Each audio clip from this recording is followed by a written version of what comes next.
Ana çok meğerletçi leksiyalarını kıldık. İnşallah bugün şu rakisinin aldığın işte doğru savatlar diyen mezmunda söhbet ötküzübüz. Hem de bu leksiyada çoğun bir leksiya emas. Üzerindeki tecrübesini ötken, ne çok ya ügengen degendek narsalarni sizlar bilan o'rtoqlashmoqchi inşallah. Bugün o'rtoqlashishimiz şu rak kesilinin aldığını ilish haqida so'zlaymiz. Endi bu leksiya faqat şu ayol qarindoshlarımızın foydalanishi uchun ishlatildi. Endi bu bugün so'zlangan asosiy mazmunlar rak kesil degan nima? Rak kesili desa o'lim jazosidek anglab ketadi ba'zi qarindoshlar rak kesil degan gapni anglashni xohlamaydigan shunaq bek qo'rqinchli holatda ko'rib o'tamiz. Endi bu rak kesil degan nima, qandaq paydo bo'ldi?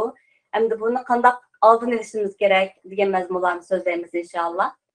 Rak kesil degan nima qarindoshlar? Endi shu bizningki badanimizda endi bilyonlab nurg'un hujayralar bor.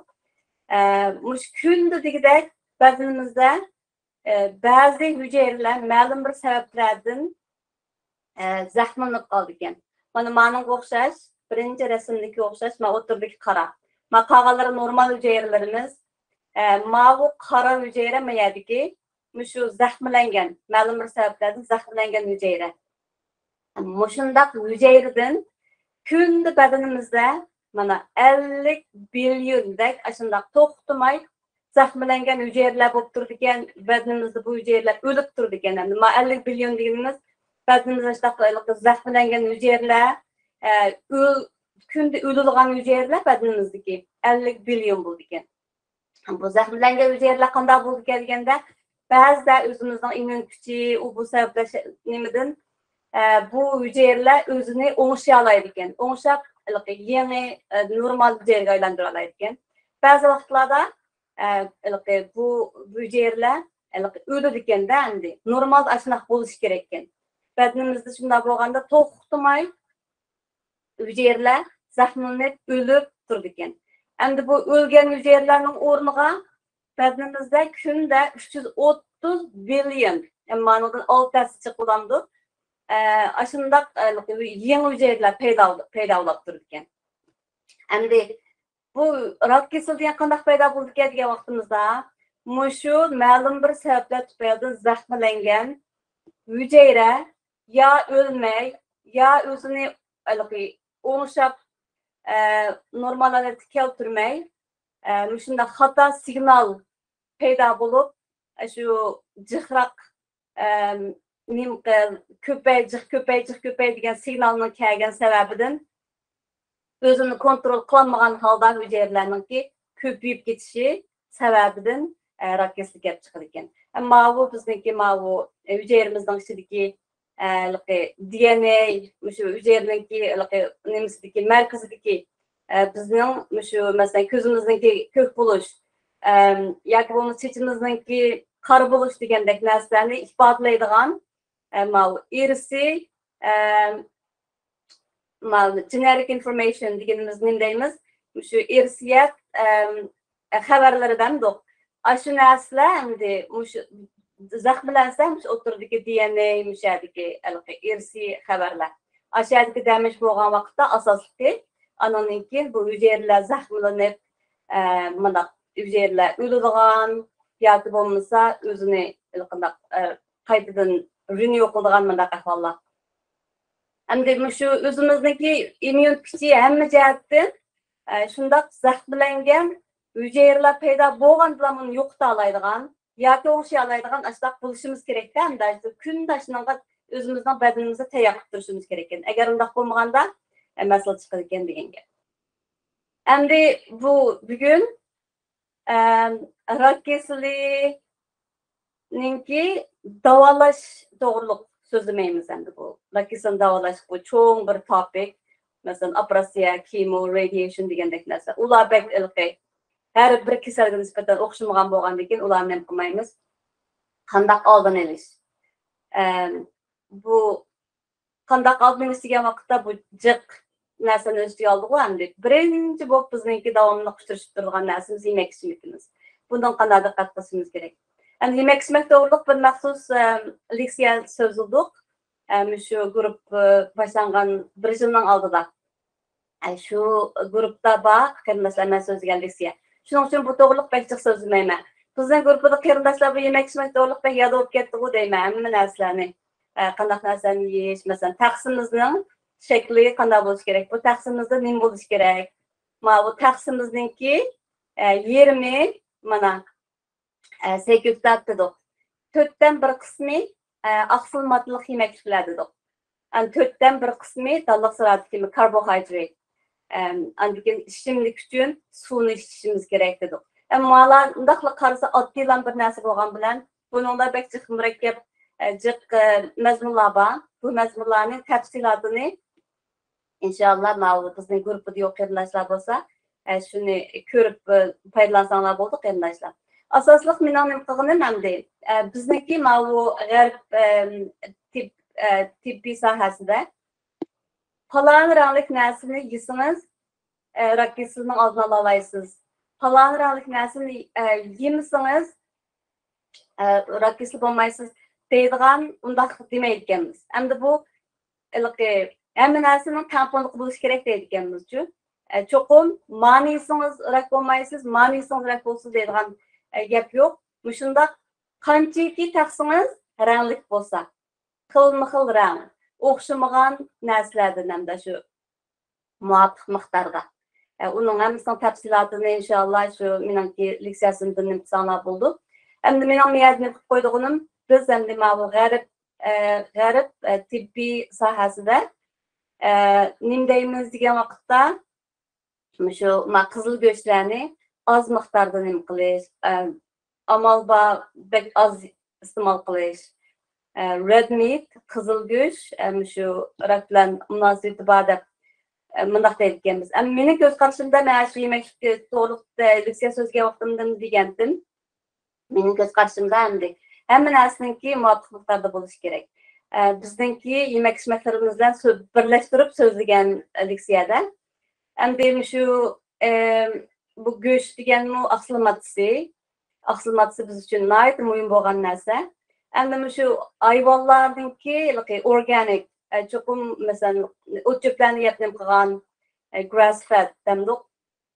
Anda hayvonlarning go'shti bo'lsa, uni muvofiq miqdorda yesak bo'ldi deb uning ustiga bizning yemak ichmaklarimizda tamoq qilish usullarimiz Uyg'urlarning muvofiq miqdorda go'shtlarni yeb qilsak bo'ldi deb o'ylayman. Biz mayada qizil go'shtni oz miqdorda iste'mol qilish ekanmiz.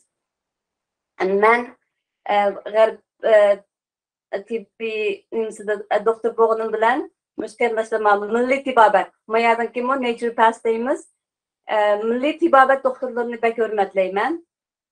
Biz shu endi natural tabiiy narsalarni iste'mol qilib bersak, uningki foydasi ko'p. Endi buning ichida endi bu go'shtmi endi muvofiq miqdorda qilsak bo'laverdi deb o'ylayman. Lekin qandoq go'sht? Mandaq go'shtlar bo'lsa bo'lmaydi. Proses qilgan hot dog deymiz, tayyor. Ammo bizniki yemak ichmak usulimizda shunday sho'rplarni qilib yeymiz, mantlarni, benzirlarni tugib degandek. Endi ashlarga ishlatgan go'shtimiz ashlar organik bo'lsa, qanday o'choqlar bilan oziqlangan hayvonlar bo'lsa, muvofiq miqdorda yesak bo'ldi. Endi buni yegandan bu yemakliklardan boshqa endi buni qanday qilib etib yeyish u bek muhim ekan-ku. Masalan, bu mayni qizitgan vaqtimizda qanchalik qizitish, temperaturasi eshib ketsa, uni har qancha salomatlik foydali narsani qozonga to'ksakmi, uni etish usulini to'g'ri bo'lmasa yana bo'lmaydi ekanda. Endi mayning miqdori ishlatgan mayimiz. Ularning hammasi leksiyada bor. Andan keyin shu temperatura mayniki qo'rg'a vaqtimizda narsalarni 70 gradusni eshib ketsa bo'lmaydi ekan. Andan keyin masalan mana bu go'shtlarni bakmi qo'rib, bak shu temperaturada uzoq vaqt qo'rish. Andan keyin mana bu potato French fries qilib, mandaq qo'rib yeyish degandek. Ana mandaq process qilgan narsalar, qandaq tayyor, hot dog deymiz, mana o'xshash. Mandaq yemekliklar endi. Bulardan nima qilib, shu tabiiy narsalarni qirnashlar. Shu muvofiq miqdorda yesak, mana shu taqsimning nimasiga qarab, salomatligimizga yaxshi, hamda shu rak kasalining oldini uchun foydali. Endi makaralik ro'za tutish, intermittent fasting. Bu to'g'riliqni so'zlamayman qarindoshlar, chunki buning leksiyasi bor. Buning leksiyasini shu topdan ola olasizlar. Shu qaralik ro'za tutishningki salomatlik bo'lgan foydali taraflari. Buningki nihoyat foydali taraflari bo'ldi ekan. Buni tafsili qilib so'zsak yamanjiq vaqt ketadi. Buni shu leksiyadan ko'rayotganlar qarindoshlar. Shu qaralik ro'za tutish, intermittent fasting. Burun biz kasallarga jiq narsa deyolmaydik. Qaralik ro'za tutishning foydasi bormi, ziyni bormi deganda. Hozir necha yil bo'ldi, scientific evidence'lar yaxshi chiqdi. Hozir intermittent fasting jiq kasalliklarga foydali. Uni shu boshqa kasallardan boshqa shu rak kasalini oldinish uchun ham rak kasali bo'lganlarningki shu rak hujayralarni o'ldirish uchunmi intermittent fastingning nihoyat foydali ekanligini scientific evidence'lar bilan paketlar chiqdi degan. Gapimda inshaalloh shu to'g'riliq maqsad so'zlagan leksiyasini bir anglab baqsanlar qarindoshlar. Lekin yana bir muhim narsa hamda chiniqish. Bu chiniqishningki foydali taraflari. Buning leksiyasini so'zlab bo'ldim. Buning ayrim leksiya bor qarindoshlar, shu leksiyadan foydalansanglar. Ham chiniqish nihoyat foydali ekan badanimizga. Qanday chiniqish deganda asosli biz 4-5 xil turlarini so'zladik leksiyada. Bu asosli xil. Birinchisi her haftada at least 150 minut. Shuna bo'lganda har haftada 5 qitim at least eng bo'lmadi deganda 5 kun, har kuni bo'lmadi deganda 20 soat. Mars intensity exercise. Mars intensity deganda o'tirhal. Yuragimizni so'qish kerak, badanimizdan terlar chiqish kerak. Shundaq darajada masalan tez ma'amdoq yoki bo'lmasa mashinaning tepida, treadmillning tepida yugurandıq, mağamdıq degandek. Çoxum yuragimiz so'qish kerak, terlashimiz kerak. Shundaq harakat. Bo'lmadi deganda 20 soat, bo'lmadi deganda 5 kun, bir hafta jami 150 minut. Bo'lmadi deganda qarindoshlar 200 minut, 300 minut andaq bo'lsa yaxshi. U birinchisi, ikkinchisi har haftada 2 qitim resistance training, muskullarimizni kuchlantiradigan, ig'irlik ko'taradigan degandek weight training. Mush xil narsani qilib bersak Qağallar hamda qo'shimchalari. Ularning tafsilotlarini shu nimadan ko'rsanglar. Bu rak kasalini oldinish uchun nihoyat muhim. Rak kasali bilan diagnostik bo'lgandan keyinmi, chiniqish orqali uning rak kasalining qaytadan qo'zg'alishining oldini olib bo'ldi ekan. Endi bu chiniqishningki roli, bu qanday qilib shu nima qilib bo'ldi, rak kasalining oldini olib bo'ldi degan vaqtda sinab baqsanglar bo'ldi qarindoshlar. Bir mezgil masalan harakat qilmay, bir mezgildan keyin qattiq chiniqib shunaqa harakat qilsanglar, bir mezgil o'zinglarningki bu odatining sal o'xshamaydiganroq kelganini his qilsizlar. Miqdori, andiki vaqtningki regularity mandaq orliqlari degandek-ku bir odatinglarga ta'sir qildi. Nimasi deganda, bu harakat bizning badanimizga hormonlarga ta'sir qildi ekan. Badanimizga hormonlar bor. Bizniki estrogen, obo degandek hormonlar. Shu hormonlarni tangshaydiganga, hormonlarni pozitiv jihatdan yaxshilaydiganga foydali ekan. Asharqiliq, endi shu hormon bilan munosabat bo'lgan rak kasallari xilijiq. Shuning uchun shu hormonlarimizni tanglab qilishni aytmoq ekan. Endi shu harakat orqali masalan ishga chiqib qolgan kasallarga birinchi bo'lib deydiganim suv ichish, keyin fiber, keyin harakat. Shu harakat qilgandan keyin butun badaningizdagi qon aylanishlar, shu hazm qilishlar, hamma narsa yaxshi bo'lib, shuning bilan masalan cho'ng tarafdan ravon minib, shu kolon kanserininki 3 rakininki oldini olgan degandek. Ondan keyin bedenimizdeki may maddelarını hem de korkutuda da hem de bu hareket kılsak. May maddemiz qanchaki jiq bolsa, bu rak kasalligi bo'lgan risk uni bo'lish nisbati cho'nroq bo'ldi ekan. Cho'qim semiz odamlar bo'ldi deydigan gap yo'q. Lekin endi mandaq qiliqi xatri cho'nroq bo'ldi ekan endi shu may maddasi jiqroq bo'lishi. Mushu endi oddiy tushundirish qarindoshlar endi buningdan bundaqla oddiy emas, endi lekin bizningki listeyasimizga shunchalik tushunsak, endi chiniqishning haqiqatan jiq muhim roli bor desek gap tugamaydi. Endi ayolning o'tirishi qarasak, endi shunda o'tirib baqqan qarindoshlar o'tirib ketadigan ahvollarimiz bo'ladi, masalan, hammamizning. Bu besim, stress, shu kanser bilan munosabati bormi yo'qmi? Endi jiq narsani rasmiy scientific evidence qilib stress, besim shu rak kasalligini keltirib chiqaradi deb bevositalam undaq researchlarni qilish nihoyatda ta'samdi. Shuning uchun bevosita keltirib chiqarilgan munosabati bormi yo'qmi uni aniq bilmaydi ekanmiz. Lekin uzun mezgillik besim odamning hamma yerini o'zgartiradi endi. Endi mayli hormonlar bo'lsin, mayli odamning immun kuchi bo'lsin degandek. Endi uzun mezgillik besim shu long term stress, chronic stress hamda uzun mezgillik besim bizni nihoyatda badanimizga qattiq bir cho'ng zarba demdi qanday zarba. Qisqa mezgillik besim jiq narsalarni yaxshi qiladigan ahvollar bo'ldi masalan. Tuyuqsizlar bir yo'lda bir eyiq ko'rib qoldingiz. U chog'da cho'qim ya yuguraysiz, ya o'zingizni qutqarish uchun nima qilasiz, ko'zlaringiz yo'g'on, piyoldek ichilib, badanlarimizdagi stress besim hormonlari nima qilib shu yuguraydigan, u qonda yugurib mushakka bo'la olgandimi deganni bilmaydigan ashla holatda badanimizdan o'zgarishlarni keltirib chiqib bizga yordam berish uchun, bizni qechirishimiz uchun u qisqa mezgillik besim stress. Endi long term uzun mezgil undaq davomli bo'rini ko'ra olsangiz, badaningizga too much, badaningizga ko'tarilmaydigan holatda ahvolni keltirib chiqardi ekanda endi. Bu qanday bo'ldi ekan deganda sizningki badandagi oz xarakterlik yollig'lanishni keltirib chiqardi ekan. Birdaniga so'zlaymiz, oz xarakterlik yollig'lanish badanimizdagi shu rak kasalligini keltirib chiqaradigan bir karsinogen deydiganmiz, uni shu uzun mezgil mushtaq bo'laversa, yollig'lanish bo'laversa, u mushtaq nimani keltirib chiqardi ekan.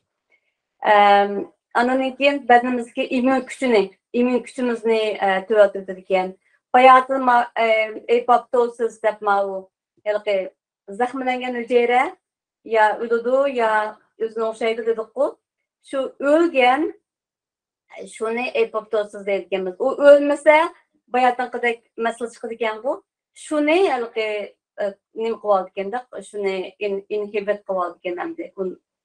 O'lgizmay DNA'larda damage qilib uni qandaq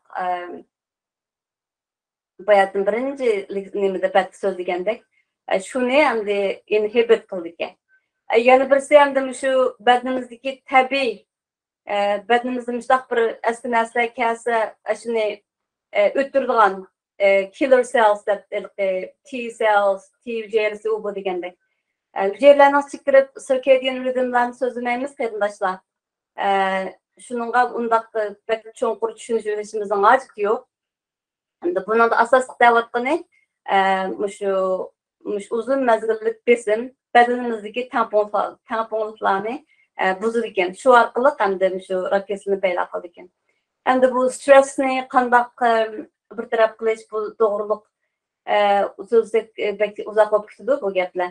Endi meditation deymiz, yoga deymiz, mushtaqil chiniqish, ro'yi jihatdan o'zimizni tangshash degandek bu besimni o'zimizniki ro'yi kayfiyatini tanishib nima qilish qarindoshlar pek muhim. Endi ma'noda aroq ichish.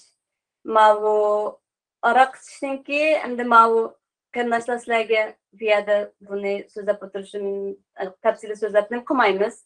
Bizga endi balki muvofiq kelmaydi deb o'ylsammi, bo'ladi endi ayollarning ustiga.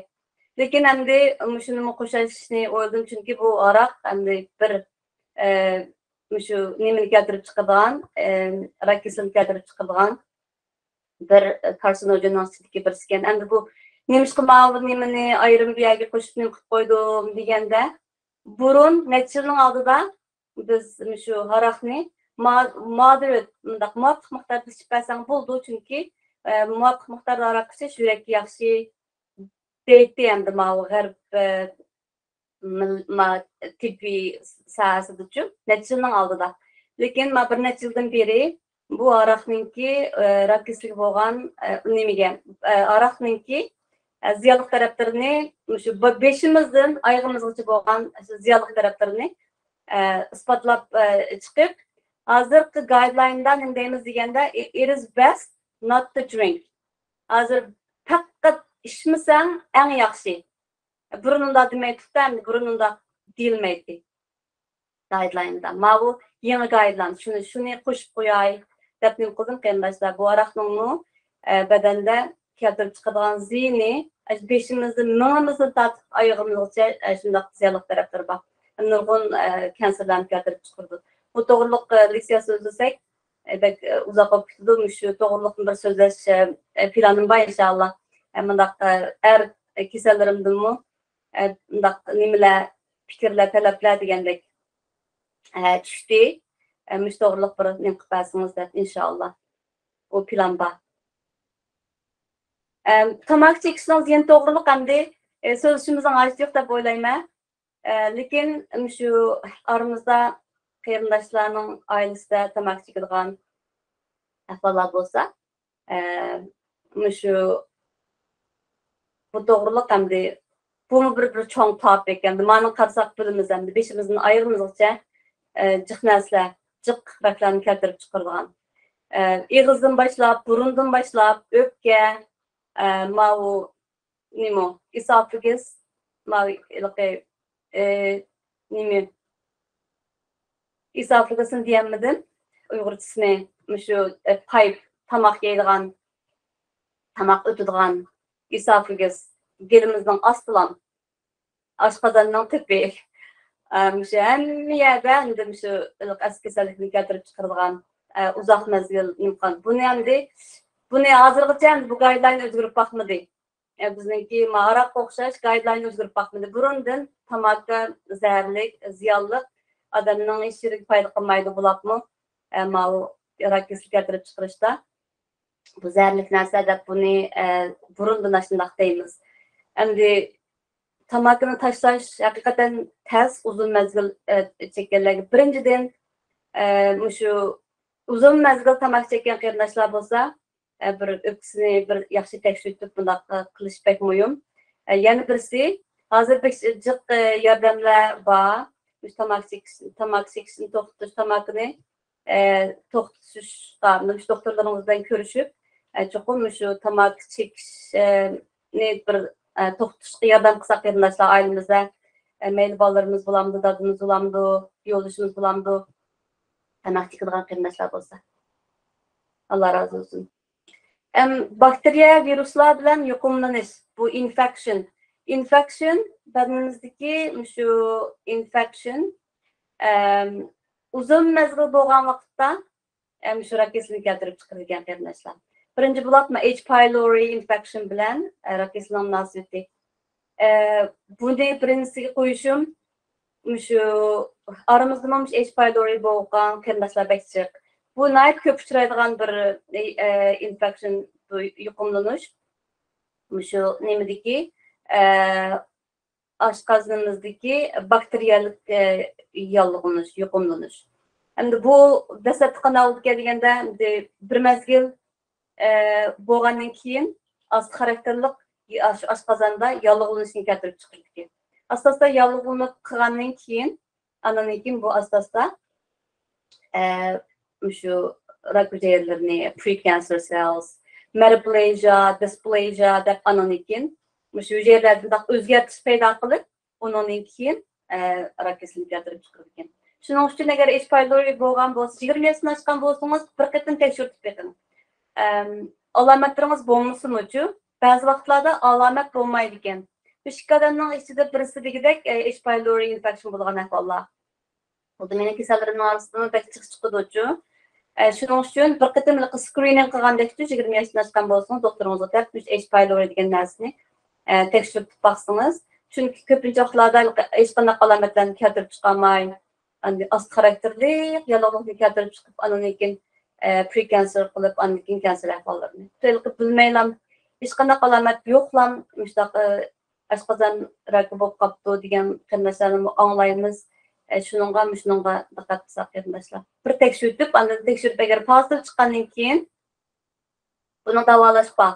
2 hafta besib 4 xil dorini, 3 xil antibiotik bakteriyaga qarshi turgan dori, yana birisi shu anti-acid dorisi, shu qisiltaliqni yondiradigan 4 xil dorini 2 hafta shunaq besib berib, andan keyin bir mazgil o'tgandan keyin qayta tekshirib beqish kerak buni. Cho'qim negativ chiqishi davolash kerak-ku. Bo'lmasa badanda nima qilyapsiz bo'lmaydi. Yana birisi HPV, human papilloma virus. Bu nurg'un kanserlarni keltirib chiqaradi. Buning ichida asosliq cervical cancer, balyatqu bo'yni raki.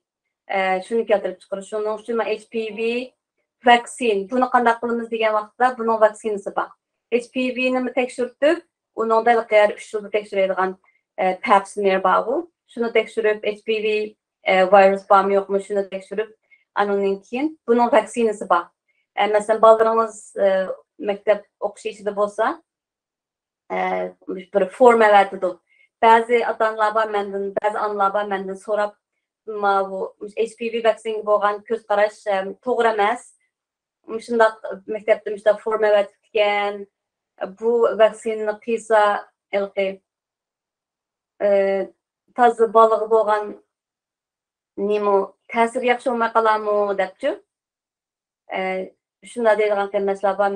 Men safe bo'lgan vaksin, bexatar bo'lgan vaksin urug'zonda boshqa fikrlarni berma. Maktabda shunday forumlar keldi, qilmaslarmish HPV vaksinniki, ota-onaniki ruxsat qilib qilgan. Shuningga bu nayt muhim bo'lgan vaksina. Bu shunday 6 xil nurg'un boshqa kanserlarni keltirib chiqardi. Bular o'g'illardimi bor, ayol qizlardan emas, o'g'illardimi. Shuning uchun agar masalan odatda 9 yoshdan 26 yoshgacha deymiz, agar yoshingiz 20 yoshda bo'lib, agar azaldan HPV vaksina urg'izib boqmagan bo'lsangiz, uni doktoringizga desangiz, bu vaksinani urg'izsangiz, shu rak kasalini oldini olishga bek muhim. Yana birisi viral hepatitis. Masalan, jigar yallığı deyimiz bu, A tiplik, B tiplik, C tiplik. A tiplik emas, B tiplik bilan C tiplik dey. Uzun mezgil bo'lsa, bu nimani jigar rakini keltirib chiqaradi. Shuning uchun hepatitis B vaksin bor. Bu cho'qim bu vaksin urg'izing. Agar sizningki vaksin urg'izmaganingizda esingizda bo'lmasa, bir qon tekshirib baqsangiz, sizning badaningizda hepatitis B antibody. Shu agar undan numeri 10dan yuqori bo'lsa, immunitetiniz bor degan gap. 10dan tuvan bo'lsa, immunitetiniz yo'q degan gap, cho'qim vaksin urg'izing. Mening kasallarning orasidan bunday tekshirib qilsak, kichik vaqtida vaksin qilganlarning ba'zilarining immuniteti yo'qashda ahvol bo'lib qoldi. Shuninglar vaksin urg'izamiz. Hepatitis C vaksin yo'q, lekin buni agar hepatitis C-ni bir tekshirib beqib, agar pozitiv bo'lib qolsa, buni davolash hozirgi biroq saqaydi deydi hepatitis C-ni. Shuning uchun buni tekshirib beqishmi bir muhim. Semizlik. Bu semizlik shu obesity, bu shuningki shu rak kasali bilan bo'lgan munosabat. Hamdalik bu naqdsak endi cho'qim semiz odamlar nima bo'ldi, rak bo'ldi, o'riq odamlar bo'lmaydi deydigan gap yo'q.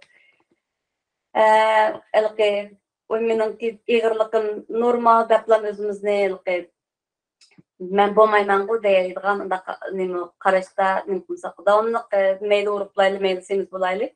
Boshqa risk faktorlar bo'lgan degan bu semizlik one of the risk factors and the rak kasalidan bir Juquraq buluş nisbeti çoğunraq deyen gap. Bunu mana maya qarasaq hamda nurgun azalarımızda keltirip chiqaradigan bu şu rakesi buluş nisbeti juquraq bo'ldi ekan endi ma muşlarning hammasi mayadiki esophagus mayadiki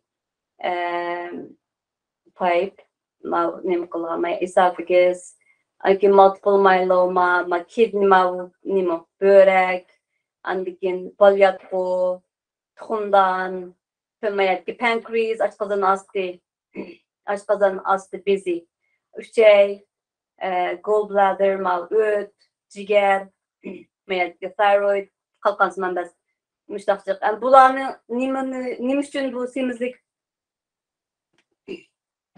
yani şu risk factor buldu degan vaqtimizda bedenimizdeki bu nima may qo'saqlarimizdagi maylar şu yerdagi may hücreleri may hücreleri qo'ygandan maylarni qo'ygandan odamninki yani insulinni chiqishlab chiqaradi ekan insulinni chiqishlab chiqaradi lekin insulin resistance yani onun roli yaxshi emas masalanchu andan keyin shu semizlikdan bedende davamlı az karakterlik yallig'lanish bayatın dedik o chronic inflammation deb shundaq bedende shu semizroq kasallarning CRP deb inflammatory markers shuni tekshirsak odatda bedende yallig'lanish bo'lsa juquraq chiqadi shu semizlikning sababidan Allah kasallarninki CRP'si sadece yuqori chiqadi shu chronic inflammation uzun mezgillik yallig'lanishlar undan keyin shu bedenimizdagi mana bu yerda insulin to'g'riliq nima qilibdi insulin va shunga o'xshaydigan growth factorslar jiq bedenda ishlab chiqarilib insulin resistance bo'lgan diabetes bo'lgan masalan qon kesili qon kesili degan ahvollarmi endi bu one of the risk factors bo'ldi ekan xilma-xil bu semizlikninki sababidan nima qiladi uni ustiga bu maymatisi bedenimizdagi estrogen deymiz hormon hormon bilan munosabatli bo'lgan rak kesili ko'payadi shu estrogen degan hormonimizni jiqaytirdi ekan bedenimizdagi chunki shu bo'lgan may hücreleri şu hormonlarni jiqishlab chiqardi ekan shu orqali nurg'un sabablar orqali bu semizlik shu nim bilan munosabatli bo'ldi ekan kanser bilan ma'batda endi radiation bu bir cho'ng risk factor shu rak kasalligininki radiation degan vaqtimizda endi xilma-xil radiationni ko'zga olib nima qilamiz mayadagi radon degan bir narsani nima qilib keldik radon degan nima deganda bu masalan o'pka rakining birinchi sababi tamaki chekish ikkinchi sababi radon deb bir xil gaz bor ekan bu ya purimaydi ekanmiz ya bundan hech qanday ya ko'rinmaydi ekan ya purimaydi ekan degandek uzun mezgil shu radon degan gazga exposure bo'lgan vaqtimizda shu lung kanserini keltirib chiqaradi ekan chunki masalan ayollarda azaldan tamaki chekib boqmagan ayollarda bo'ldi bu lung kanser shuni shu tadqiq qilish orqali qarasam shu radon degan narsani shu lung kanserini keltirib chiqardi ekan endi bu to'g'riliq man jiq narsani ko'rdim bu to'g'riliq buni masalan nimadan tuproqdan toshlardan roqlardan chiqadigan narsaga uranium deb shu narsadan chiqadigan narsaga bu radon degan buni shu uylarda uchrab bo'lib qolgan ahvollar bo'ldi ekan uylarda masalan ba'zi rak kasali bo'lgan ayol kasallarniki shu 10 yil tug'an uylarning hammasini tekshirgan vaqtda radonning miqdori normaldan yuqorilab ketganini isbotlabdi. Shuningga endi shu buni qanday tekshirayotganmiz deganda shunaq radon kit deb bir narsa bor ekan. Shuni masalan uy rent qilayotgan bo'lsanglar yoki o'zinglarning uyi bo'lsa, uni to'rbilam og'il bo'lgan radon tekshiradigan, shunday miqdorini tekshiradigan deb bermanglar. Uyinglarni tekshirib boqsanglar bo'ladi deb qo'yildi. Menmi oy darhol elib bizni tekshirib boqaylik deb deb nim qildik. Shu narsa shunaq muhim ekan endi. Endi undan boshqa bu doktorxonalarda ishlatilgan chest X-ray deymiz, CT deymiz, shu narsalar. Endi bu chest X-ray, CT degan narsa to'g'ri miqdorda bo'ldi bu radiation. Lekin endi onun ishiga vaqtimizda ba'zi kasallar keldi, hech qanday sababsizlar men tekshirib boqsam, qilib boqsam deb. Amaliyotda har qanday narsaningki foydasi bilan ziyinini nima qilib, agar cho'qim sizga kerak bo'lsa, sizning davolashingiz foydali, sizning diagnozingizga foydali holatda bo'lsa, ani kesishingiz kerak. Yo'qdan yo'qqa bekachi bilan qilib boqsam-chu deb radiation exposure qilib o'zingizni qilsangiz to'g'ri emas. Undan boshqa masalan radiation therapy deymiz.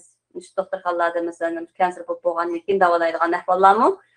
Buningmi endi ortiqchiligi bor. Har qanday narsaning ortiqchiligi bor, kamchiligi bo'ldi. Shu masalan sizga nisbatan ortiqchiligi ortiqmi yoki buningki mana side effect'i bekrak nima qilib ketamdi deb shuningga nima qilsak bo'ldi. Masalan bu radiation qilgan vaqtida masalan bu hozir bir kanserni saqaysa secondary yana bir xil kanser bo'lgan bunday ahvollar bo'ldi radiation. Shunga chiqargan vaqtda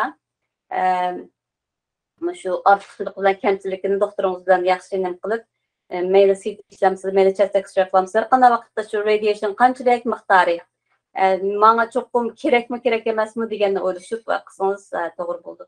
Yana birisi kun nuri. Kun nuriningki shu teri raki bilan bo'lgan munosabati. Bu bek muhim narsa endi. Buni cho'qim masalan atdigan soat 10 dan tushunki soat 4 laqcha bo'lgan oraliqdagi kun, uningdagi ultraviolet UV degan nur shu teri rakini keltirib chiqaradigan ahvol bo'ldi ekan. Shuning uchun sirtqi chiqqan vaqtda masalan bolalarimizga masalan ko'zimizga ko'zoynak, uzun yanliq narsalarni kiygizib, shu sunscreen, kunning nuridan o'zimizni dalda qilgan maylarni surib degandek.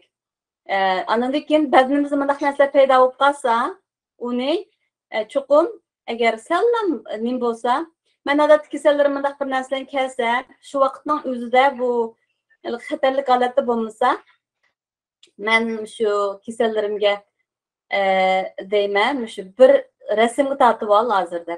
6 oydan keyin yana bir qatam rasmga tortib ol. Agar 6 oydan keyin yana bir o'zgarish bo'lsa, cho'ngishki, buning atrofi degandek. Andan keyin yana kagin debchu. Buni endi keyin o'zinglarmi meni qarab turib ABCDE deb nima qilib meni qarab turib shu gumonliqmi emasmi degan o'zinglarni nima qila olasizlar. Bu A degan asymmetry. Unda qarasanglar bu symmetrikmi yoki symmetrik emasmi? Meni qarasanglar symmetrik emas bu. Bir tarafi so'zinchoq, bir tarafi tumloqroq. Yana birisi border. Mening atrofi bilan bu bo'lgan munosabatlik aniqmi yoki bunda border clear emasmi? Yana birisi rangi, color. Buning rangi bir xil rangmi yoki necha xil rangmi? Bir yeri qora, bir yeri eqush, bir yeri gray, mundaqmi? Andan keyin D degan diameter. Endi bu bak cho'ngmi yoki kichikmi degandek. Ama elevation from the skin. Ma terdan igizroq mu yoki tuzmi, teri bilan tuzlanmi degandek. Endi bu light color kasallarda chiqroq bo'ldi ekan. Masalan, oqlarda o'zi oq, masalan, chachlari light brown, mana qadamlarda ko'proq bo'ldi ekan. Biroq hamda hamma xil-xil nimada millat, xil-xil ranglarda bo'laverdi buchu. Shuning uchun badanimizda necha chekit bor, necha mang bor, ularning shakli qanday, shu badanimizga shu bilishimiz kerak rasmlarga tortib, davomli qashdan qarab turib, o'zgarish bo'lsa, cho'qim doktoringizga ko'rinishingiz kerak. Andan keyin buning cho'qimlikqa savol tushadi masalan. Vitamin D-chu, aptat degan bek muhim. Vitamin D yemamdiq, hammalarimiz nima qilsak vitamin D qanday qilamiz deb. Bu vitamin D haqiqatan muhim. Bu vitamin D qanday vaqtda jiqroq bo'ldi ekan kun desa, atgan soat 10 dan 4 gacha. Ondan burun ondan keyin vitamin D'ni bekmi jiqnim qilolmaydi ekanmiz. Endi amal bor bizning mayada ondan burun yoki 4 dan keyin chiqqan dalaga deydi endi. Lekin vitamin D'ni bekroq nim qilish uchun 15 minut her haftada 2 qitim, 2-3 qitim, her qitimda 15 minut nimangizni, belgingizni, anadan keyin paqachiqingizni echib o'tib 15 minut her haftada 2 qitim, 3 qitim, ashundaq qilib exposure qilsangiz kunga, unida ravrs yaxshi vitamin D qabul qila oladi ekansiz. Agar endi mana siz cover qilgan qarindoshlar uyning ichida darizni chivitib, darizning oldida o'tirib, darizning yanida o'tirib, mana bilaklaringizni puturingizni ichib bunaqa qilsangiz, o'sha darizdan vitamin D o'talaydi ekan. Az xarakterlik yallig'lanish, bayatınlıq chronic inflammation uzun mezgil bo'lgan vaqtda yallig'lanish, shu nimani keltirib chiqardi dedik-ku. Az xarakterlik yallig'lanish shu rak bilan munosabati bor. Buning nihoyatda murakkab bo'lgan bir jarayonlar orqali ashtaq bo'ldi ekan. Endi hozirgi nimalarda scientific evidence shu nim bilan baby aspirinni bilasizlar, qarindoshlarning oilasidagilar yeydigan bo'lishi mumkin. Buni baby aspirin odatda biz secondary prevention yurak kasalligininki, bir qitim yurak kasali bo'lib, yoki stroke bo'lib, mana qon yetishmaydigan ahvollar bo'lgandan keyin secondary prevention deymiz. Yana qayta bo'lishining oldini olish uchun baby aspirin beramiz. Ammo bu nimada colon kanserininki oldini olish uchun baby aspirinni ishlatib, sa'ashinki oldin og'il bo'lgan bo'lib, malligashdan keyin baby aspirinni ichgan vaqtda colon cancer uchayrakini oldin og'il bo'lgan degan isbotlar bilan shu baby aspirin berayotgan oldin olish uchun shu kanserninki rakasini oldin olish uchun qilayotgan ahvollar bor qarindoshlar. Lekin bizim Kanadada aniqlanib cho'qim 100% deb boshlab bunday qilmadik. Lekin shu hozir shu naiti hot topic, mustaqil jiqyalarga qarasanam baby aspirin orqali shu şey rakini oldini olishga bo'ldi, shu darabni paydo qildi shuningga degandek narsalarni jiqyalarda ko'ra olasizlar. Endi hormonlar degan vaqtimizda bu bir nihoyat murakkab bo'lgan cho'ng bir topic. Badanimizdagi estrogen, progesteron degan hormonlar bu nihoyat muhim. Estrogen deganimiz hamda badanimizga nihoyat muhim. Shu perimenopauza bo'layotgan qarindoshlar bo'lsa, shu hayizlari to'xtab, egizda sulab, to'xtashning yo'lini nima qilayotgan qarindoshlar bo'lsa, estrogenning muhimligini biladi o'zining alomatlariga qarab. Masalan, kayfiyatlar egiz bo'ladigan, turib qattiq ta'laydigan, kechida ta'laydigan, istik ochiq keladigan, vaqiraydigan bo'lib qoladigan. Andan keyin shu ayollar jihatdanmi shu ostil masalan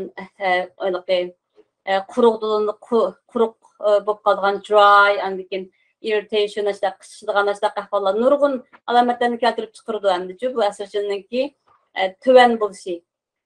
Shu egizningki to'xtash, egiz bo'lish oldi keyin jarayonida shu estrogenninki tuvanligidan chiqayotgan alomatlar u. Endi bu alomatlarga qarab turib estrogenning nihoyat muhim narsa ekanligini bilamiz. Biroq endi bu bekchi qo'yib ketgan vaqtda buningmi shu hormon bilan munosabatli bo'lgan rak kasallarni keltirib chiqardi ekan. Endi bu estrogen qanday vaqtda chiqib ketadi, bu hormonlar qanday vaqtda chiqib ketadi degan vaqtimizda Mesela bu estrogen nereden çıkıyor? Asas cihetten tuxumdanımız işlep çıkarıldı. Andikin unudum başka bedendeki mavu may hücreleri işlep çıkardı. Hem de bedenimiz uzun mezgil müş estrogen bilen uzun mezgil exposure bolgandan keyin bazı müşürek kasallarını keltirip çıkardı ekan. Qanday vaqtda deganda özümüzning bedenimiz ishlab chiqarilgan estrogenlar. Masalan, birinchi qatimliq odatimiz bek baldir keldi deyli. Andan keyin bek vaqt to'xtadi. Unda olgandan keyin shu necha yilliklar farqi bo'lsa-mu, shunda uzun mezgil estrogen yuqori ahvolda bo'lgandan keyin uni bir risk bo'ldi ekan. Yana birisi mau halqi bal tug'ib boqmagan masalan balı az yoki tug'ib boqmagan degandek endi mush pregnant jarayonidami hormonlarning ta'siri bo'ldi emasmi? Shu uningdimi estrogen uzun mezgil estrogen bilan exposure qilgan bo'ldi ekanmiz. Yana bir ahvol mau emitish, balni emitish emitib boqmagan bunday ahvollar bo'lsa-mu, u bir risk bo'ldi ekan. Shunga breastfeeding shu foydali bo'ldi ekan hamda shu vakilni oldini olish uchun. Undan başqa masalan biz mavu sirtdan mavu bunday bir tushuntirishgan qanday qilib shu estrogen too much bo'lib ketgan vaqtda breast cancerni keltirib chiqardi degandekchu. Bularni bek tafsili qilib so'zlab nim qilmaymiz, qarindoshlar bek murakkab bo'lib ketadi. Mana mayada debdi, mana hormonlarimizniki foydali taraflari. Mana estrogen bo'lmasa badan shalanshiydi. Masalan shu odat to'xtashning oldi keyini, uning keyinidan keyin osteoporosis bo'lgan ahvollar ko'p. Nimishqa deganda shu estrogendan ketuvalik asosiy munosabat bo'lgan.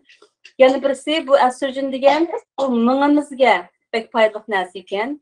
Shunlashqa yosh bo'lgan sari uningki memorysi, cognition masalan ming jihatdan taraqqiy qilish nimasi naytdi yuqori degan gap hamda manada breast tissue'ni develop qilish uchun degandekchu hamda bu estrogenning foydali taraflarini so'zlatdim yani.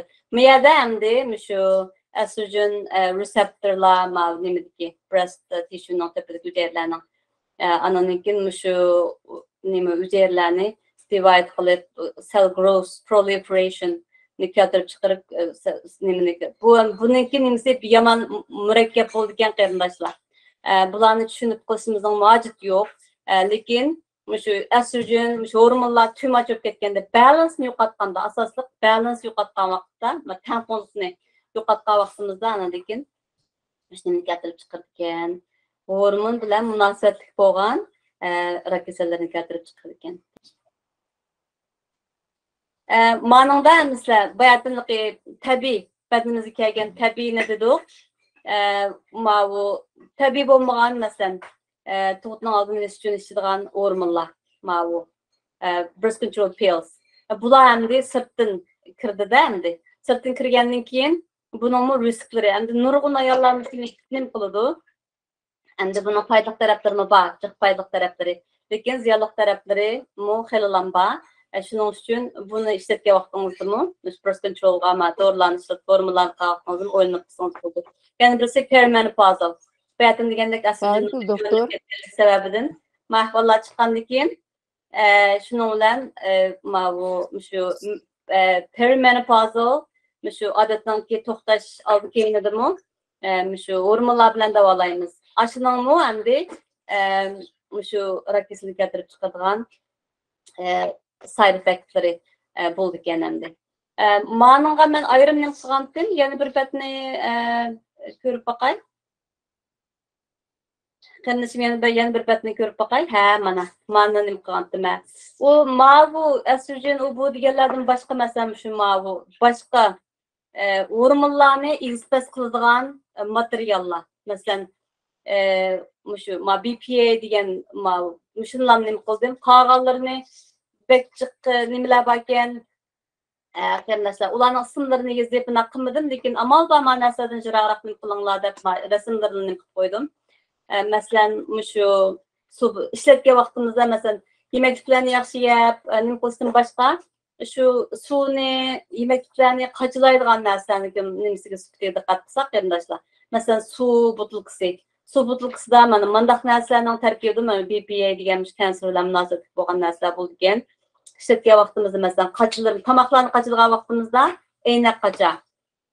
Andan keyin suvni qachilgan vaqtimizdami shu asos ilqi aynak butulkalar bilan issak, andan keyin mandaq plastik, amalda plastik narsalarni ishlatmasak. Ba'zi vaqtlarda ba'zi qarindoshlarningki masalan plastik kap, plastik stakanda qaynoq suv yoki bo'lmasa choy damlab, ashuna atqanlarda darajada ishlatsa, ashuni ichganini ko'ramiz, masalan, qarindoshlar. Amalda ilqi plastik stakanlarni, plastik qachilarni ishlatmaydi. Plastik qachilar bilan, masalan, bolalaringizga tomoq bergan vaqtingizda plastik narsalarni amalba ishlatmaganimiz yaxshi ekan qarindoshlar. Ularning tarkibida kanserlarni keltirib chiqargan narsa bo'lgan. İşletgan qazonlarimizmi naiti muhim bo'ldi ekan. Naiti uzuqliq tarkibi yuqori sog'lomlikqa pek foydali bo'lgan narsani ishlatganimiz bilan qazonlarimizning yaxshi bo'lmasimi, masalan, ma'lum o'xshash non-sticky pot qozon ekan, non-sticky deydigan. Buning masalan ostida kichikgina bir narsa damage bo'lib zaxmlanib qolgan bo'lsin qozonning osti. Aşımı rak keltirib chiqaradigan ahvollar bo'lgan. Qozonimiz amalba qozonimizning sifati shu sog'lomlik foydali bo'lgan narsani qachilaydigan narsalarımızın sifati degandek nihoyatda yaxshi bo'lish kerak ekan. Endi bu ba'zi masalan bolalarning o'yinchoqlari, sipi kap deymiz, suv ichadigan, ishlatadigan odatdagi narsalarımizga yaxshi diqqat qilib qilsak bo'ldi ekan qarindoshlar. Andan keyin ma'larni debdi endi shu powerlar bor, soklarni nim qilib qildigan. Ashuning masalan eng yuqori mushtaq manbasidan nariroq turishimiz kerak ekan endi-chu. Bu jiroqlagan siri ma'nodek jiroqlagan siri ma'nodin degandek masalan Wi-Fi tower deymiz shu telefonlarning masalan electricity chiqaradigan masalan yo'g'on towerlar bor, egiz nimalar mustaq nima chiqaradigan electricity Radiatsiya chiqaradigan. Radiatsiya chiqaradigan. Ashlardan endi qanchaki jiroq bo'lsa, shunchaki yaxshi bo'ldi ekan endi. Bularda nihoyat tuvan bo'lgan radiatsiya chiqaradi ekan. Lekin uzoq mezgil ularni yig'layversa, uningki ta'siri yaxshi bo'lmaydi ekan. Ma'nodan pesticide. Endi bu pesticide deganimiz nimalarni o'tiradigan, qurt qo'ng'izlarni o'tiradigan damdiq. Shu narsalarmi shu nima bilan hormonlarimizni egiz qilgan narsalar bo'lgan. Masalan, shu sopaning ichiga soladigan foamlar bor, mana ichilib qolsa degandek-chu. Ashlarmi uning tarkibida shunday zararli narsalarni ishlab chiqardi ekan. Masalan, nail polish deymiz, shu yuzimizga suradigan maylar degandek. Ammo bu ashlarning hammasining sifati qarindoshlar, yemak-ichmakdan boshqa ishlatgan narsalarimizning hammasining sifatiga yaxshi nima qilishimiz kerak ekan. Qarorlik tekshirishlar bular nihoyatda muhim bo'lgan mazmun qarindoshlar. Qarorlik tekshirish.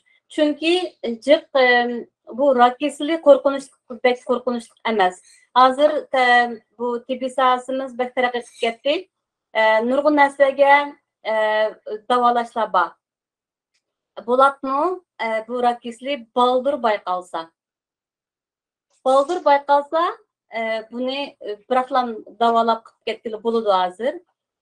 Shu o'zimizga zangsilib, shu doktorlar manchilda bir qator tekshirish degan narsani tekshirib naqib tursak, jiq narsaning oldini olib bo'ldi qarindoshlar. Masalan, cervical cancer screening, pap smear deb buni har 3 yilda bir doktoringizning yoniga berib, mundaq bir spekulum, azroq bir kamera bilan azroq bir tissue oladi. Tissue elib her 3 yılda bir. 3 yılda bir tekshiradigan pap smear, PAP. Buni hamma davlatda o'xshashlamligini deb o'ylayman. Shu tekshirish her 3 yilda o'zingiz hisoblab turib, doktoringiz her 3 yilda bir qatim bir tekshirsangiz, biz hamda Kanadada 25 yoshdan keyin boshlaymiz. Boshqa o'xshamagan davlatlarning o'xshamagan bo'lishi mumkin qarindoshlar. Şunlaşqa şu o'zingizning turayotgan yerning nimasiga asosan bizning mayada har 3 yilda bir 25 yoshdan keyin. Bu breast cancerniki her 2 yilda bir mammogram ishlaymiz. Endi ba'zi videolarni ko'rsanglar naturopath doktorlarininki bu mammogram radiation bilan ishlaydigan tekshirish. Unda bo'lgandan keyin bumi bir radiatsiya chiqadigan narsa bo'lgandan keyin bumi bir rak kasallik keltirib chiqadigan tekshirish. Buni tekshirmaslik kerak, boshqa tekshirishlarni qilish kerak deb bundaq nima. Lekin endi uningmi bir nimasi bor. Make sense. Undan keyin 90 make sense nimaga mantiqiga uyg'un. Lekin bizning mayaning nimasiga nisbatan bizningki guideline'da hamda bizningki nimamizda har 2 yilda bir shu mammogram deymiz. Agar sizda shundoq bir narsa alomat paydo bo'ldi, o'zingizningki nimasini biling, o'zingizning breastning, ko'krikining ahvolining qandoqligini bilishingiz kerak. Shu qanday deganda ba'zi odamlarningki, ba'zi ayollarningki breast high density, zich bo'ladi. Ba'zilarning ko'pincha to'qilmalari may to'qilmasi. May to'qilmasi bo'lgandan keyin mammogramda istiqlom ko'gil bo'ldi agar kichikgina bir masala bo'lsa. Lekin agar sizningki bu ko'krak to'qilmangiz bek zich bo'lsa, mammogramda kichik rak to'qilmalari bo'lsa, uni ko'gil olmaydi. Shuning uchun har 2 yilda mammogram qildim, mening amirim normal deb o'zingizni tashlab etmang demakchi. Cho'qim davomli ko'kragingizni shu circle shaklda, mundaq jumloq shaklda tekshirib turing. Agar kichikgina bir narsa chiqsa, ba'zi kasallarda oldimga keladigan, men oldingi necha oyning oldida mammogram qilgandim, normal chiqqandim, mushtaq bir narsa paydo bo'ldi, lekin normal bo'lgandan keyin yurib borma deb. U to'g'ri emas, chunki mammogram high density yuqori bek zig'chi bo'lib ketgan ko'kraklarning tiki rak to'qimalarini topolmaydi, to'g'ri topolmaydi. Shuning uchun agar shunchalik bir narsa paydo bo'lsa, cho'qim doktoringizni ko'rning, u chog'da nima ishlaymiz deganda ultrasound ishlaymiz. Bechowdanda ultrasoundda yaxshi nima qilib bo'ldi. Ba'zi vaqtlarda ultrasoundmi bu breast dense zich bo'lib qolgan ko'krak hujayralarni, to'qilmalarini normal zich joylashgan ko'krak hujayralar bilan farqlantira olmaydi. Shuning uchun ultrasound normal chiqdi deb yana o'zingizni tashlab etmang. Agar sizda mushtaq bir nima bo'lgandan keyin doktoringizga beravering. Undan keyinidan yana boshqa tekshirishlar bor, MRI'lar bor, nihoyat yaxshi tekshirib qila oladigan. Chunki bu ko'krak rakini ko'p uchraydi qarindashlar. 8 ayolning ichida birisida bor bo'ldi. O'ta qarindashlar 42 qarindashlarimiz bo'lsa, shu 8 bo'lsak, masalan, ashuningda masalan 4-5 odam degandek, ashundaq yuqori ko'p uchraydigan rak nimasiga kirdi. Shuning uchun chuqur buni davomli tekshirib turish, tekshirgandimi doktoringiz bunday qil desa, bo'ldi deb o'zingizni tashlab etmang. Kichkina bir narsa bo'lsa, chuqur doktoringizdan ko'ring inshaalloh. Yana birisi bu o'pka raki, lung cancer. Bunimi screening qilib bo'ldigan. Hammadanga emas bu. Tamak chekkanlarga. Tamak 25 yil, 20 yil, 30 yil, uzun mezgil bek ig'ir darajada tamak chekkan qarindashlar bo'lsa, low density CT scan deb, shu lung cancer screening deb bir tekshirish bor. CT umu. Shuni bir cho'qim tekshirib beqishingiz kerak. Shuni doktoringizdan ko'rishib tekshirib to'ngashini CT scanni. Yana birisi colon cancer, uchay raki her 2 yilda bir qiladigan tekshirishimiz bor. Cho'ng taraf bunday oddiy cho'ng tarafimiz orqali tekshiradigan tekshirish. Agar cho'ng tarafimizda qon bo'lsa, buni fit testing deymiz, FIT.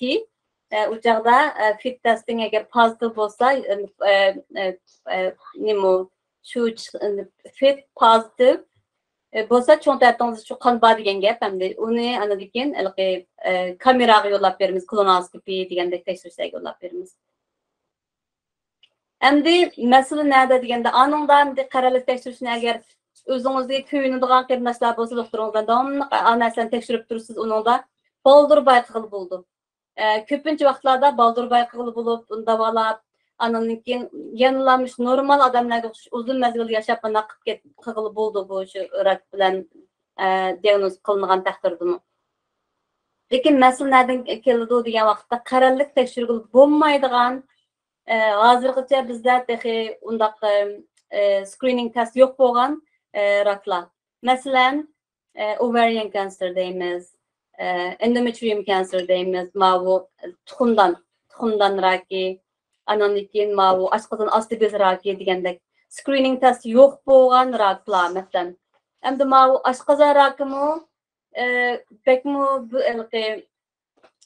çoxum mandaq screening test badiga olmaydiq H pylori u faqat birlam ahvollandichu birlam risk factor stomach cancer bo'lgan risk factor lekin qolgan narsalar bilgil olmaydigan screening test yo'q shunaqa ahvollar bor bularda endi xatarliroq bu qanday xatarlik degan vaqtda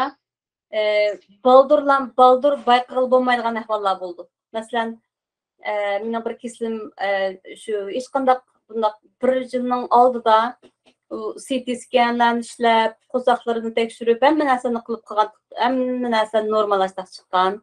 To'qsi bir kun kaptibak yutilib ketib borman. Shunda yutilib ketib borman. Ondan keyin qo'zg'im yo'g'inib ketib bordi deb 70 necha yoshli ayoldi, musulmon ayoldi, qayri jannatdan bo'lsin. Shuning bilan yutilib bunaqa qilgandan keyin kechida tanlayapman deb. Shuning bilan X-ray o'pkasini tekshiradigan qog'oz yozib berdim. Shuning bilan qarasak o'pkasining ichi suv bilan to'shib ketibdi. Ondan keyin qo'saqlarini tekshirib nima qilsak, shu hamma yerlarga tarqab ketibdi tuxumdan raki. Shu tuxumdan raki hamma yerlarga tarab ketibdi. Shuna bo'lganda shu bir yilning oldida hamma yerlarni tekshirsak yaxshi chiqqan. Shuning uchun bununla alayda bir screening test yo'q, lekin o'zingizning alomatlariga nihoyatda diqqat qiling. O'zingizni masalan ba'zi qarindoshlar bor, doktor ko'rinishi qiyiq. Mayrim og'rib, erim og'rib, bo'lyapman deymiz, lekin doktorga boradigan qiyiqlik qilgan qarindoshlar. Kichikdan bir yeringiz bir qanday bo'lsa, cho'qim doktoringizga bering. Shu listen to your body deymiz-ku. Shunlashqa kichikdan masal chiqqan vaqtda borsangiz, masalan azroq vaqtda bormiz degan gapchu. Baldur bayqaymiz bir narsalarni. Shu mendaq keyin surilib ketgan ahvollar bo'lmaydi. Andan keyin shu oshqozon bezi rakining alomatlarini bilish bek muhim. Oshqozon mag'rib deb yuraverib, oshqozonni ham tekshirib, ba'zi vaqtlarda oshqozon bezi qolib qoldi-chu, alomatlari o'xshashroq bo'lgandan keyin shuning uchun shu oshqozon og'ridi deb oshqozonni ham tekshirmay, qo'saqning ultrasonini ishlab beqishmi bek muhim. Ba'zi narsalarga qarindoshlarni biz o'zgartirib bo'lmaydigan risk factorsni birisi yechimiz. Mana qarasanglar, rak bo'lish nisbati yoshning cho'ng'ishiga ergishib, yuqorilanayotgan ahvolni ko'rsizlar manada. Endi uningga amalimiz yo'q, yechimizni kendimizga yondirib bo'lmaydi. Uningga biz amal qila olmaymiz endi. Yana birisi atamızdan kelgan irsi mutation bo'lgan generic irsi xabarlar. Bular nima qilib bo'lmaydi. Masalan, BRCA gene deymiz, bu yuqori bo'lsa, breast cancer bo'lgan, bu ko'krak emchaklar bo'lgan, lekin nimaninki balyatqu bo'ynining rak bo'lgan ahvollar degandek nima tuxumdan rak bo'lgan degandek ularningki risk cho'nroq bo'ldi manada. Endi unda ahvolda ularga hech qanday qila olmaymiz, o'zgartirib bo'lmaydi, lekin boshqa risk faktorlarni tuvallasak yana nima qilib ketdi bo'ldi. Masalan, BRCA genlar mandaq gen bor kasallar ba'zi vaqtlarda hamma narsani oldin olish uchun biroqlam bilateral mastectomy ikki tarafninki ko'krakni biroqlam evitadigan operatsiya, lekin tuxumdanni evitadigan operatsiya shularni qildi. Agar sizningki oilangizda tuqqanlaringizning orasida yoki bo'lmasa onangizda ko'krak rak bo'lgandek ahvollar bo'lsa, qarindoshlar shu BRCA genini tekshirib baqsa bo'ldi. Biz ama yerden mesela işte macini tekşürüp bakılan o'rinlar bor. Shuni tekshirib baksak agar bu pozitiv bo'lib qolsa hamda o'zingiz bilasizda mana bunday ifset bor ekan, men texnimda diqqat qilsam bo'ladi. Cho'qim mandaq gene mutated protein bor ahvolda cho'qim siz shu rak bo'ludisiz deydigan gap yo'q. Uningmi shu riski yuqori bo'ladi. Unda olgandan keyin boshqa jihatlarga diqqat qilib qilsak, andan keyin oldin olish uchun anaqa operatsiyalarni qilsakmi bo'ldi degan gap. Qarindoshlar shu rak kasalini paydo qiluvchi moddalar deb shunday bir nima kirgizib baxsanglar nurg'un narsalar chiqdi ekan. Endi men oddiy bir doktor endi men aranglarda mana chemistry, biology deydigan narsalarni nim qilgan, masalan, qarindoshlar bo'lsa, ularni bek yaxshi bilishinglar mumkin. Birdan ishlarni check qilib nim qilsanglar, masalanchu, mushning tarkibida bu qanday narsa, qaysi narsalarda bor deganni nim qilaverasiz. Shunlashqa masalan ba'zi so'zlab bo'ldik-ku, mana radon degandek narsalar. Ko'pincha so'zlab bo'lgan narsalar shuningga nim qilib, birdan chekib nim qilsanglar inshaalloh chiq mazmunlarga ega bo'lsizlar degan gap. Bugungi foydalangan manbalar tugab qarindoshlar, Alloh rozi bo'lsin hammalardan. Qarindoshlar, savolinglar bo'lsa so'rasanglar bo'ldi. Savolinglar borlar qilib kelib, savolinglar yo'qlar chiqib kelsanglar bo'ldi qarindoshlar.